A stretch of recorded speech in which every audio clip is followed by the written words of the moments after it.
예, 그래서 이제 재산세 세율까지 다 보셨고요. 그래서 이제 여러분 책으로 보면 206페이지 보시게 되면 거기에 이제 부가징수가 나와요. 자, 부가징수. 그래서 이제 206페이지에 거기에 그죠? 부가징수 해가지고 뭐 과세 기준 이런 거죠? 6월 1일이다 하고 나와 있고 그 다음에 납기, 이제 납부기한이 나옵니다. 납부기한. 자, 그래서 프린트물 한번 보시죠. 프린트물에 이제 납부기한 다 정리를 해놨으니까. 자, 그래서 이제 프린트물에 보시게 되면은, 그죠? 프린트물 2페이지에, 거기 위에 5번에, 그죠? 납부기한 해가지고, 그죠? 토지는 이제 9월 16일부터 9월 30일까지, 그죠? 건축물은 7월 16일부터 7월 31일까지. 주택은 7월 달에 절반 내고, 9월 달에 절반 내고, 그죠? 왜냐하면 주택은 건물과 토지를 합쳐서 과세하니까 세금 부담이 크죠? 그래서 한목에 다 안 거두고 7월 달에 절반 거두고 9월 달에 절반 거두고 그 얘기입니다. 자, 그런데 만일 그 금액이 20만 원 이하다. 그러면 7월 달에 한목에 징수할 수도 있다. 이렇게 돼 있습니다. 그죠? 그래서 요게 이제 이번에 개정이 된 거죠. 작년까지만 해도 10만 원 이하일 때 7월 달에 한목에 징수할 수 있었는데 지금 금액을 이제 올렸어요. 그죠? 그래서 이제 금액을 올려서 20만 원 이하일까지. 그죠? 20만 원 이하일 때는 과세관청에서 7월 달에 한목에 징수할 수 있다. 이렇게. 그죠? 법이 바뀌었고요. 그 다음에 이제 선박과 항공기는 이제 7월달 이렇게 돼 있습니다. 자, 그러면요, 뭐, 이렇게 세부적인 걸, 원래는 다 외워야 되는데, 항상 뼈대를 추려서 기억하셔야 된다 이랬죠. 우리가요, 지금 세금이라는 것이 굉장히 종류가 많은데, 세금을 다달이, 주요한 세금들을 다달이 다 포진을 시켜놨다고요. 왜냐하면, 가령 예를 들어서 우리가 뭐, 근로소득자들, 그죠? 회사에서 월급 받아서 생활하는 사람들, 이런 사람들한테 가령 1년 동안에 내야 될 세금을 특정한 달에다가 몽땅 다 내라 이러면은, 그죠? 그 사람들 뭐 세금 내다가, 그죠? 그 달은, 그죠? 생활비도 없어지고, 그래서 대출 내고 이렇게 생각해야 될 거 아닙니까? 그래서 주요한 달에다가 다 세금을 포진시켜 놨는데, 우리가 지금 기억해야 될 주요한 달들이 어떤 것이냐면, 자, 5월달 하고요. 5월달, 7월달, 그 다음에 9월달, 12월달, 이제 일단, 요렇게 일단 기억을 하시는 거예요. 그래서 5월달에 내야 되는 세금이 소득세, 7월달과 9월달에 내야 되는 세금이 재산세, 그 다음에 12월달에 내야 되는 세금이 종합부동산세입니다. 자, 그러니까요, 공부를 잘한다는 건요, 다른 게 아닙니다. 그죠? 어떤 내용을 공부를 할 때요, 그죠? 일단 그 내용을 아주 추려서 간략하게 필요한 내용을 일단 목차 위주로 딱 기억을 해놓고, 그런 다음에 그것이 이제 공부가 되고 나면 어떻게 하는 거예요? 거기다 살을 또 조금 싹 붙이고, 그게 또 되고 나면 거기다 또 살을 좀 붙이고, 아시겠죠? 그래서 공부를 단계별로 이렇게 해야 돼요. 단계별로. 어느 과목이든. 그래서 어느 과목이든 간에 뼈대만 잘 추려 놓으면 그것만 가지고도 시험 치면 대충 점수가 나온단 말이에요. 그죠? 예. 그래서 어떤 내용을 봤을 때, 이거 뭐 너무 어렵고 복잡하고 나는 그래서 이거를 뭐 제끼고 다른 걸 공부하고 이렇게 생각하면 안 돼요. 그죠? 복잡하고 어렵다는 얘기는 그것을 시험지를 자주 낸다는 얘기예요. 그죠? 예, 그러니까 그 내용을 한목에 다 외우려고 하지 말고, 그래서 기본적인 내용부터 익히시란 말이에요. 그래서 일단 우리가 세금에 대한 신고기한이나 납부기한, 그죠? 그걸 세부적으로 다 외우기 전에 일단, 그죠? 어느 달에 어떤 세금이 내야 되는지 그거부터 일단 기억하시란 말이에요. 그죠? 그래서 5월 달에는 소득세를 내야 돼요. 소득세. 그래서 요게 소득세 확정신고 기한이 이제 이때 5월 달에 나옵니다. 확정신고. 5월, 그죠? 5월 달에. 그 다음에 이제 재산세는 7월 달하고 9월 달에 내는 거고, 그 다음에 종합부동산세는 12월 달에 내는 거다. 그래서 5월, 7월, 9월, 12월. 그죠? 요 네 가지를 일단 기본적으로 익히시라 이 말이에요. 그죠? 그런 다음에 어떻게 하는 거예요? 자, 그럼 7월 달에 재산세를 낸다. 그러면 7월 달에 언제부터 언제까지 이렇게 돼야 될 거 아니에요. 그죠? 그럼 소득세 낸다. 그러면 소득세 언제부터 하냐? 그죠? 그러면 요거는 5월 1일부터 5월 말까지 이렇게 된단 말이에요. 그죠? 그 다음에요, 7월 달에 재산세를 내면 요거는 7월 16일부터 7월 말까지. 그죠? 요거는 9월 달에 내면은 9월 16일부터 9월 말까지 이렇게 되는 거죠. 그 대신에 종합부동산세는 12월 1일부터 12월 15일까지 이렇게 된단 말이에요. 그죠? 그래서 일단은 기본적으로 각각 내야 될 세금이 어느 달이냐 기억한 다음에, 그 다음에 날짜를 이렇게 기억해 놓는 거죠. 그런 다음에 요거 되고 나면은 그 다음에 이제 어떻게 하는 거예요? 세부적으로 들어가서, 그러면 재산세 7월 달에 내는 재산세는 어떤 것이 있느냐, 9월 달에 내는 재산세는 어떤 것이 있느냐, 그죠? 그런 식으로, 그죠? 예, 점점 어떻게 하는 거예요? 단순한 내용에서 점점 살을 붙여갖고 복잡한 내용을, 그죠? 가지를 체크하면서 이렇게 외우는 거란 말이에요, 그죠? 자, 그 다음에 비과세를 볼게요. 비과세. 거기 이제 프린트물에 2번에, 2페이지에 그 6번에 보시게 되면, 자, 비과세 나옵니다. 비과세. 자, 비과세 같은 경우에, 그죠? 자, 국가 등에 대한 비과세가 있네요. 자, 그럼 국가 등에 대한 비과세가 동그라미 1번, 2번 두 가지가 있습니다. 동그라미 1번은 우리가 취득세에서도 봤던 내용이에요. 국가라든가 지방자치단체라든가 지방자치단체 조합이라든가 국제기구라든가 외국 정부 등이 재산을 갖고 있으면 비과세를 한다. 그죠? 그 대신에 외국 정부는 상호주의를 취한다. 그러니까 동그라미 1번 같은 경우에는 거의 시험 문제 내지를 않는 거죠. 왜? 너무 쉬우니까. 그죠? 그래서 동그라미 1번 시험 문제 나온 것이 외국 정부가 시험 문제 한번 나왔다는 얘기고 상호평등주의 때문에 주로 이제 시험 문제를 내면 국가 등에 대한 비과세에서 시험 문제를 내면 동그라미 2번을 시험 문제 낸단 말이죠. 그러니까 동그라미 2번은 뭐냐 하면은 요거는 개인이나 법인이 소유하고 있는 재산인데 그것을 국가가 공공용이다 해서 1년 이상 장기간 이용을 한다 이거죠. 그런데 이게 공공용이라 해가지고 대가를 지급하지 않고 무상으로 무료로 이용을 하더라 그 얘기죠. 그러니까 개인이나 법인은 재산권 침해가 너무 심하니까 비과세 혜택을 주자 그 얘기입니다. 자, 그 다음에요. 그 밑에 이제 용도상 비과세. 용도상 비과세 같은 경우 첫 번째 나와 있는 것이 동그라미 1번에 이제 토지들이 나와요. 도로, 하천, 개방, 제방, 국어, 유지, 묘지 같은 토지들이 나옵니다. 그래서 이런 토지들의 공통적인 특징이 뭐냐 하면 수익이 발생되지 않는 토지들이에요. 수익이 발생되지 않는 토지들. 그래서 이제 비과세입니다. 그러면 이것도 마찬가지예요. 이것도 과거에는 묘지 정도만 시험 문제를 냈거든요. 근데 지금은 시험 문제를 이제 내는데 이걸 다 외우게끔 하고 있단 말이에요. 왜냐? 작년에 시험 문제 나왔는데 뭐가 나왔냐면 도로하고 국어가 나왔단 말이에요.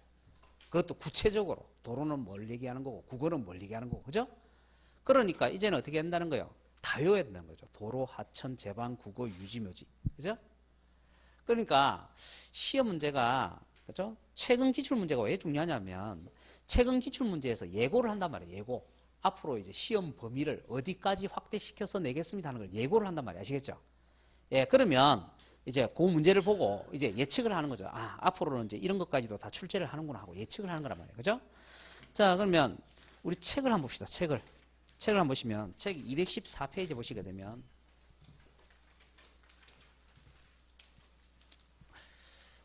거기에 맨 아래 사각 박스가 있죠. 예, 그럼 사각 박스에 해당되는 내용들을 한 번은 이제 읽어보셔야 되겠다 이 말이에요. 그러면 도로면 어떤 도로가 해당되는지, 하천은 뭐가 해당되는지 이런 거 있잖아요, 그죠? 근데 사실은 이거 어디에 다 나오는 거예요? 지적법에 다 나오는 거예요. 그러니까 출제위원들 입장에서는 이걸 구체적으로 내도 큰 문제 없다고 보는 거죠. 왜? 이게 세법에서는 처음 보는 문장일지 모르지만 지적법에서 이미 다 나오는 내용들이 말이에요. 아시겠죠? 그걸 바탕으로 해서 출제하는 거니까 큰 지장이 없다는 얘기입니다. 그죠? 아시겠죠? 그러면 작년에 이제 시험 문제를 풀면서 사람들이 이제 헷갈렸던 부분이 이런 부분이죠. 지금 도로를 보시게 되면 도로 이래 돼 있잖아요. 도로법에 따른 도로와 그 밖에 일반인이 자유로운 통행을 위해서 제공할 목적으로 개설한 사설도로 이렇게 나와 있죠. 자, 그래서 이게 일반인이 자유로운 통행을 목적으로 해서 제공하는 사설도로 나오니까 아, 이거는 재산세를 과세해야 되는 게 아니냐 이렇게 착각한다 이 말인 거죠. 사설도로지만 지금 뭐라고 돼 있어요? 일반인이 자유로운 통행을 위하여 제공되고 있다 이래 돼 있죠. 그 얘기는 일반인이 이 도로를 지나다니면서 돈을 낸다 안 낸다? 안 낸다는 얘기잖아요. 그 수익이 발생되지 않는다는 얘기잖아요. 그죠? 그 수익이 발생되지 않으니까 비과세를 시켜준다 그 얘기란 말이에요. 아시겠죠? 예, 그래서 이거 전부 다 공통점이 수익이 발생되지 않는 토지라서 비과세입니다. 자, 그 다음에요. 자, 묘지 같은 경우 아까 구분한다 그랬죠? 법인이 소유하는 묘지는 어떻게 하고요? 과세인데 그 토지를 어떻게 분류해서? 별도 합산. 아, 그것도 외울 필요 없잖아요. 자, 법인이 지금 묘지를 갖고 있는데 공동묘지 사업을 한단 말이에요. 사업. 그러니까 뭐예요? 사업용이죠. 사업용은 전부 다 어디로 가요? 별도 합산이에요. 별도 합산. 그 얘기잖아요. 그 대신에 개인이 묘지를 갖고 있을 때는 비과세죠. 왜요? 사업하는 게 아니잖아요. 수익이 발생되지 않잖아요. 그러니까 뭘 한다고요? 비과세 하는 거라고. 그죠? 자, 그 다음에요. 다시 이제 프린트물 보시게 되면 이제 동그라미 2번에 군사기지 및 군사시설 보호구역 중 통제보호구역 내에 있는 토지. 그죠? 그래서 아까 통제보호구역 내에 있는 거하고 그 다음에 제한보호구역 내에 있는 거하고 비교한다 그랬죠? 그래서 통제보호구역 내에 있는 것은 비과세, 제한보호구역 내에 있는 것은 과세. 과세 중에서도 뭐예요? 분리과세. 그죠? 그래서 아까 뭐하고 비교했어요? 임야끼리 비교했죠? 임야. 그 왜 임야끼리 비교를 하느냐? 그 갈로에 보시게 되면 전닭, 과수원, 대지는 통제 보호구역 내에 있더라도 비과세에서 세니까 과세란 말이에요. 과세. 그러면 결국은 비과세가 되는 게 뭐가 비과세가 된다는 거예요? 임야 같은 것이 비과세가 된다. 그 얘기 아닙니까? 자, 그 다음에 동그라미 3번에 자연공원법에 의한 공원자연 보존지구의 임야, 보존 나와있죠. 보존. 자, 요거하고 비교하는 게 뭐라고 했어요? 환경지구. 그래서 환경지구는 어떻게 한다? 분리과세한다. 분리과세. 그 다음에 최종님, 시험님, 그죠? 이런 나무가 있는 임야를 얘기하는 거예요. 비과세하는 거고요. 그 다음에 동그라미 5번에 백두대간 보호지역의 임야. 자, 여기서 기억하셔야 될 것은 뭐냐면 우리가 앞전에 보호라는 말이 들어가는 임야는 전부 다 분리과세로 간다 그랬죠? 근데 보호라는 말이 들어가는 임야 중에서 유일하게 비과세되는 지역이 뭐예요? 백두대간 보호지역이란 말이에요. 백두대간이라는 것은, 그죠? 우리나라를 동서로 가르는 산맥 있죠, 산맥. 그거를 백두대간이라 합니다. 그리고 그 백두대간, 거기에 있는 임야는 보호지역으로 묶어가지고, 그죠? 소유권을 절대적으로 제약하고 있기 때문에 비과세를 해준다는 얘기예요. 자, 그 다음에요. 동그라미 6번에 비상재해 구조용, 무료도선용, 송교 구성용, 본선에 속하는 전마용 선박. 이 전부 다 공통점이 뭐냐? 공공용 선박이에요. 공공용 선박. 그래서 공공용 선박이니까 비과세라는 얘기입니다. 자, 비상재해 구조용. 자, 통영에 가면요. 민간구조대가 있다. 민간구조대. 그러니까 민간구조대 그 사람들이 어떤 사람들이냐면 통영에 있는 시민들이 시민들. 시민들이 평소에는 생업에 종사하다가 행락철 있죠. 여름에 이제 관광객들이 많이 오잖아요. 그러면 그 사람들이 생업을 하다가 그죠? 그 여름철에 관광객들을 위해서 민간 구조대를 운영을 한단 말이에요. 그래서 자, 해변에 누가 이제 물에 빠져서 허우적거린다. 그럼 그 사람을 구조해 준다 이 말이죠. 자, 그러면 구조해 주는데 한 사람당 10만 원씩 돈을 받는다는 거예요? 안 받는다는 거예요? 안 받는다는 얘기예요. 안 받으니까 어떻게 한다고요? 비과세를 해 준다고. 근데 만약 그 사람을 건지는데 그죠? 우리가 한 사람 구조할 때마다 자, 그 사람한테 10만 원씩 받겠습니다 이러면 비과세를 필요가 있어 없어요? 없어요. 그때는 과세예요, 과세. 그래서 거기에 그죠? 밑에 거기에 보시면 과세 해가지고 4가지 나와 있죠. 그죠? 용도상 비과세 중에서도 다음 중 해당될 때는 과세를 한다 해서 4가지 나와 있잖아요. 그럼 뭐 나와 있어요? 수익, 사치성 재산일 때, 수익 사업을 할 때, 자기 목적에 사용하지 않을 때, 유료로 사용할 때. 그러니까 그죠? 재구조용 선박이 수익 사업을 하고 있다. 사람 한 사람 건질 때다가 돈을 받고 있다. 그럼 그때는 어떻게 한다고요? 과세를 해야 된다고. 근데 돈을 안 받기 때문에, 그죠? 공공용 선박은 뭐라고요? 비과세라고, 비과세. 아시겠죠? 무료 도선용도 마찬가지예요. 자, 울산에 가면요. 울산에 거기 대숲이라고 있어요. 심리대밭이라 해가지고 대숲이 있거든요. 그거 보면 어떻게 돼 있냐면 그 대숲이 있는 요쪽에서 요쪽으로 이렇게 건너가는데 조그만 배 같은 거 있어요. 줄을 하나 이렇게 걸어 놓고요. 여기다 이제 그 배가 이제 동력을 달아가지고 요쪽하고 요쪽으로 건너가는 배가 있어요. 배가 있는데 왜 그 배를 만들어 놨냐면 여기에 조그만 뭐 전망대 같은 거 하나 있다고요. 코딱지만한 전망대 하나 있어요. 그래서 사람들이 이제 그거 볼 수 있게끔 여기서 배를 이렇게 운영을 해요. 운행을 하는데 요거 돈을 받을까요? 안 받을까요? 돈을 받습니다. 요거. 그럼 요거는 무료 도선용이에요? 유료 도선용이에요? 유료예요. 이거는 뭐예요? 과세예요, 과세. 아시겠죠? 여기 움직이는 요 배 있잖아요. 요건 과세라고. 그런데 만약에 여기를 왔다 갔다 하는데 돈을 안 받고 그냥 지나가는 배가 있다는 이거죠? 그냥 사람들 실어주는 배가 있다 이거죠? 그럼 그건 어떻게 한다고요? 비과세를 한다고. 그 얘기예요. 그러니까 무료도선용 이것도 그죠? 강을 건너는데 대가를 안 받으니까 뭐라는 얘기예요? 비과세라는 얘기예요. 그래서 이런 거 전부 다 공공선박은 비과세입니다. 그 다음에 동그라미 4번에 임시건축물 나옵니다. 임시건축물. 임시건축물 같은 경우 그죠? 1년 미만은 비과세다 이렇게 돼 있죠? 언제로부터 1년 미만이에요? 과세 기준일로부터 1년 미만이에요. 그래서 취득세하고 비교를 하셔야 돼요. 자, 취득세도 임시형 건축물은 비과세죠. 근데 취득세는 언제부터? 취득일로부터 1년 이하일 때 비과세고, 재산세는요, 과세 기준일로부터 1년 미만일 때 비과세고.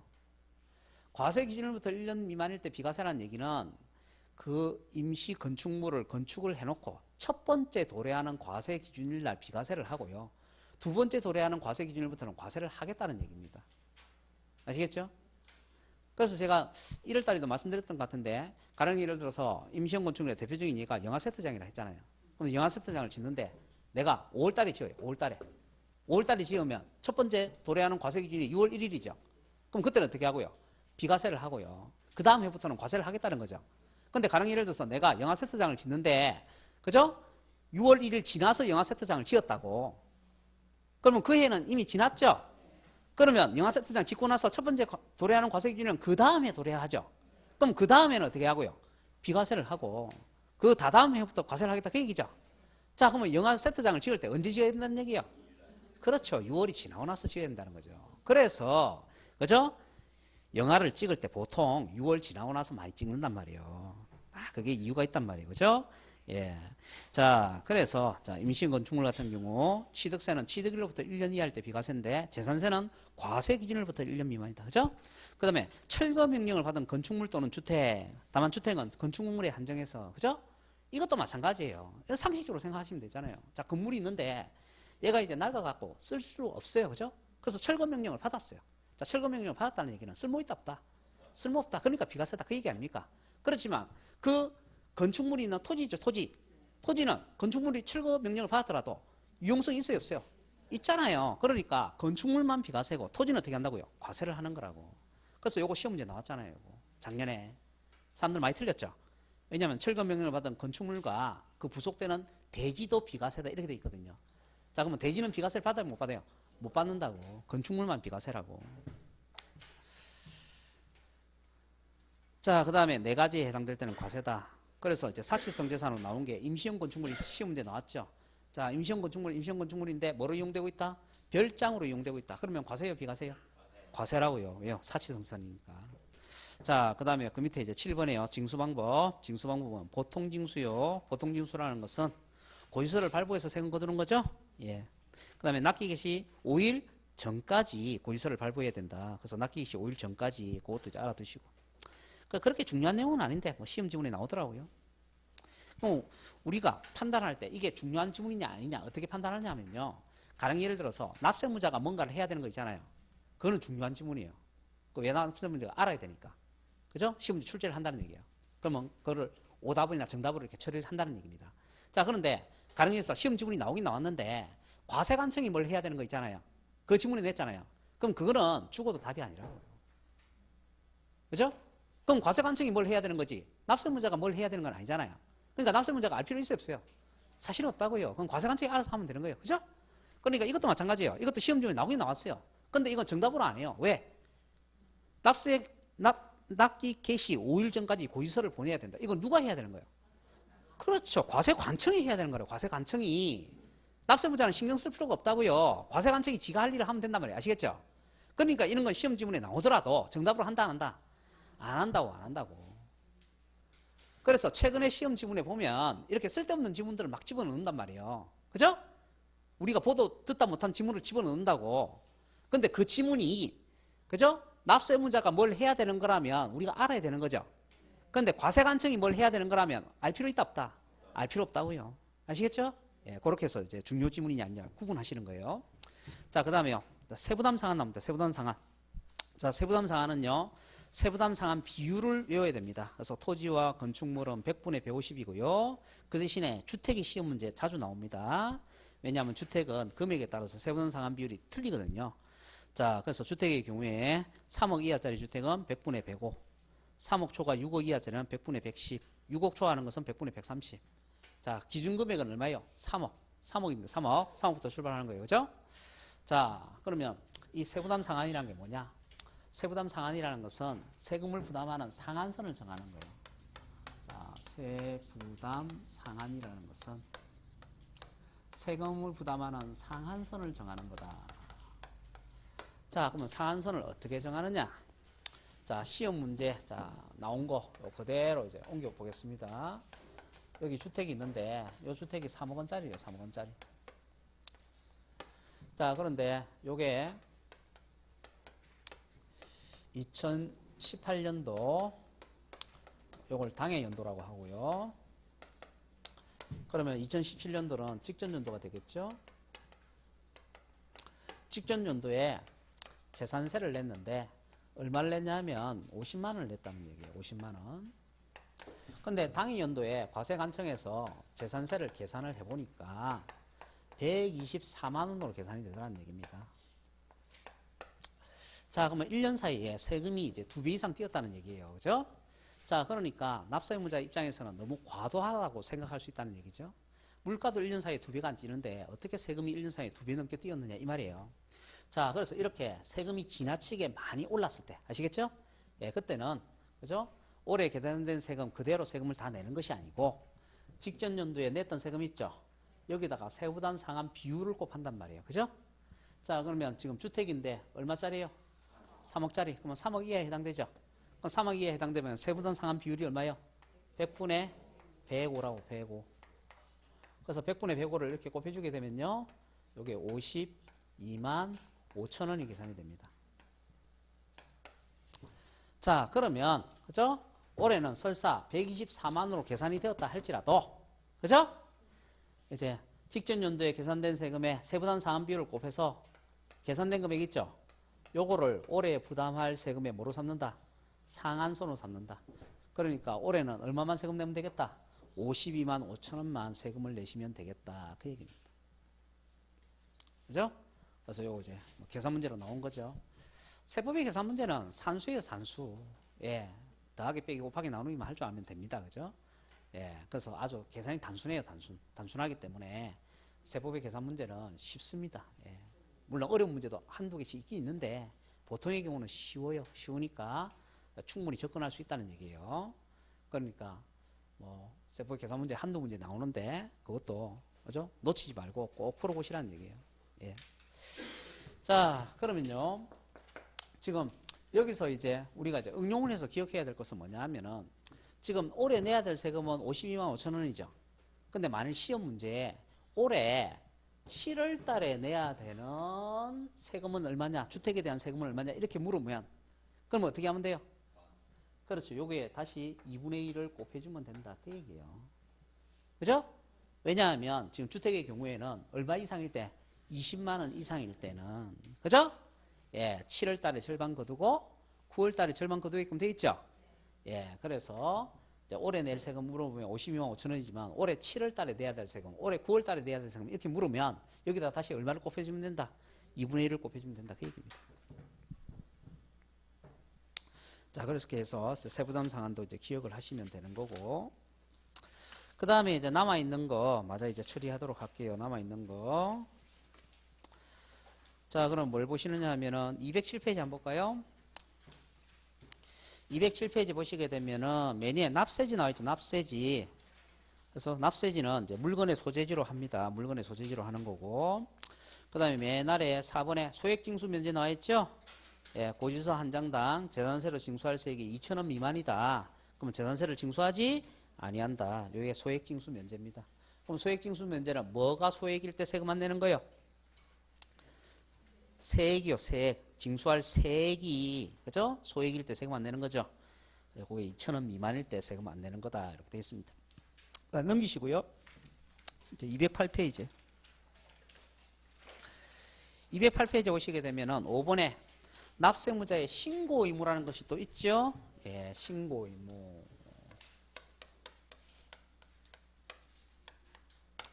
자, 뭘 신고하는 거냐? 권리의 변동사항이라든지 또는 재산의 변동사항이 있으면 요거를 신고하는 거예요. 자, 그래서 취득세하고 의미가 틀려요. 우리가 취득세나 등록면허세는 뭘 신고하라고 되어 있습니까? 취득세나 등록면허세는 뭘 신고하는 거예요? 세금을 신고하는 거예요. 세금을. 내가 낼 세금을 신고하는 거라고요. 그죠? 그래서 그 세금을 제대로 신고 안 하면 뭘 적용했어요? 가산세를 적용했잖아요. 자, 그런데 재산세는 세금 신고하는 게 아니에요. 세금 신고하는 게 아니고 권리가 변동이 되거나 재산이 변동이 되면 신고를 하라 그 얘기입니다. 자, 그러면 언제까지 신고를 하느냐? 과세 기준일로부터 10일 이내까지 신고를 하는 거예요.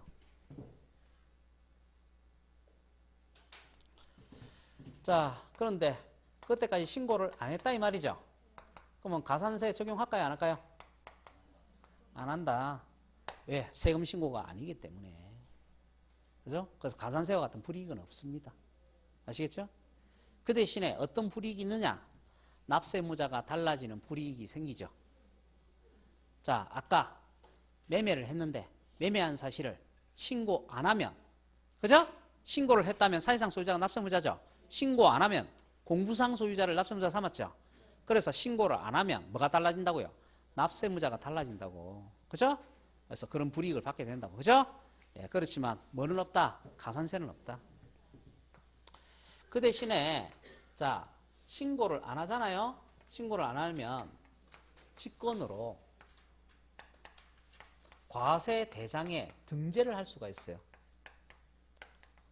과세 대장에 등재를 할 수가 있다고요. 그렇지만 등기부에 등기를 하는 것은 아닙니다. 과세 대장에다가 직권으로 등재를 할 수는 있지만 등기부에다가 등기를 할 수는 없어요. 직권으로. 자, 그럼 여기서 알 수 있는 거, 재산세라는 세금은 별도로 대장을 따로 만들어서 관리한다 이 말이죠. 자, 우리가 건축물 대장도 있고 토지 대장도 있고 등기부도 있잖아요. 공적장부가 여러 가지가 있죠. 공적장부가 여러 가지가 있음에도 불구하고 재산세는 과세관청에서 별도의 대장을 따로 만들어서 관리를 한대요. 왜 그렇게 하느냐? 실제 용도와 사실상 용도가 다른 경우가 많기 때문에. 아시겠죠? 그래서 실질 용도에 따라서 과세를 하기 위해서 별도로 과세대장을 만들어 가지고 관리를 하고 그 과세대장을 기본 바탕으로 해서 기초로 해서 세금을 부과하는 거예요. 자, 그래서 이렇게 대장을 기초로 해서 과세하는 세금을 우리는 뭐라 얘기하냐면 대장세다, 대장과세다 그렇게 얘기합니다. 그래서 재산세의 특징 중에 하나가 이게 대장과세입니다. 대장과세. 그것도 이제 알아두시고. 자, 그 다음에요. 한 장 넘겨보시게 되면 210페이지에 부가세와 변기세가 나옵니다. 부가세와 변기세. 자, 그래서 재산세, 그죠? 부가세로서는요. 거기에 그냥 부가세라고 나와 있고 이름이 안 나와 있죠? 그 옆에다 적으면 된다 이랬죠? 뭐라고 적을까요? 예, 지방교육세라고 적으세요. 납부세에 대해서 20%의 지방교육세가 적용이 되고요. 그 다음에 변기세무로서는 지역자원시설세가 있습니다. 변기세라는 것은, 그죠? 납기가 똑같아서 재산세 옆에다 같이 기재를 해서 세금 거두는 거다 그랬죠? 자, 그 다음에요. 물납분납 나오네요. 자, 물납요건 받으시면 되죠? 물납요건 그 밑에 방갈로 1번에, 그죠? 납부할 세액이 1천만 원을 초과하는 경우, 자, 납부할 세액이 1천만 원을 초과하는 경우 줄 것이고, 그 밑에 줄에 해당 지방자치단체 관할구역에 있는 부동산에 대하여 그다 줄 것이고, 예. 그래서 물납요건은 납부할금이 1천만 원을 초과하고 관할구역 내에 있는 부동산으로 하는 겁니다. 그 다음에 뭐 구체적인 내용 이런 것들은 우리가 5월달에 해보도록 하고요. 그 다음에 넘기시고요. 자, 212페이지에 자, 분할납부 나옵니다. 분할납부. 자, 분할납부 같은 경우는 납부할 금액이 얼마를 초과할 때, 500만 원을 초과할 때 그 밑에 줄에 또 납부기한이 지난 날부터 45일을 고쳐야 된다 그랬죠. 얼마로? 2개월로. 자, 2개월 이내로 고치세요. 자, 2개월 이내 분납할 수가 있습니다. 그래서 2개월 이내로 고치시면 됩니다. 자, 그렇게 하시게 되면, 그죠? 예, 재산세에 대한 내용 다 보신 겁니다. 자, 그래서 잠시 쉬었다가, 예, 역시 종합부동산세 보도록 하겠습니다.